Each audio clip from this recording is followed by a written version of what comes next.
Para ka na rin nagpaspa, achieve ang lambot, kinis sa kutis. Your skin will love it. Mixture na kakailanganin, rice flour. Naglagay lamang ako dito ng 2 tablespoon. Marami rin ang gagamitin natin kaya mas madami, mas maganda rin. Heto yung magsisilbing achieve natin yung puti, datingan nagpaspa tayo. Pagkalagay-lagay ko nito, kumuha ako ng baking soda.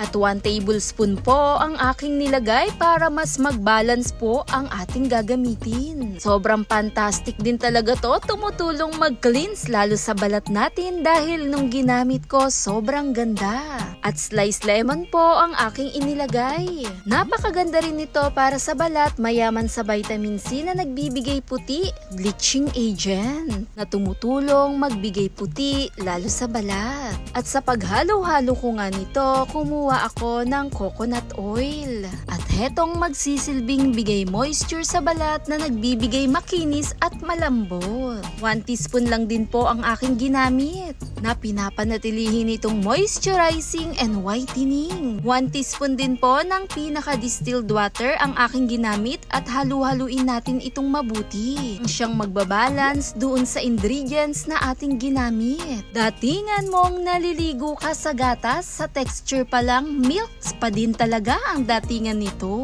At achieve yung lambot, sobrang ganda rin talaga ng resulta lalo sa kutis. Dahil kahit ngayon meron akong ganitong aking ginawa, madalas kong gamit bago maligo. Para ka na rin nagpaspa, achieve mo yung puti, pusyaw ng balat at napakalambot na nagbibigay clean lalo sa kutis. Sa paggamit, in-apply ko ito sa aking balat, pwedeng-pwede sa buong katawan, imas natin. At ibabad lamang ito ng 10 minutes at dahan-dahan i-scrub. Napakasimple, napakadaling gawin bago maligo ay napakalambot ng resulta.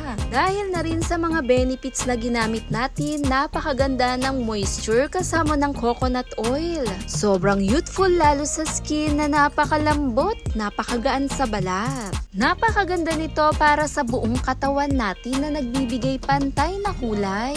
Thanks for watching guys! Bye!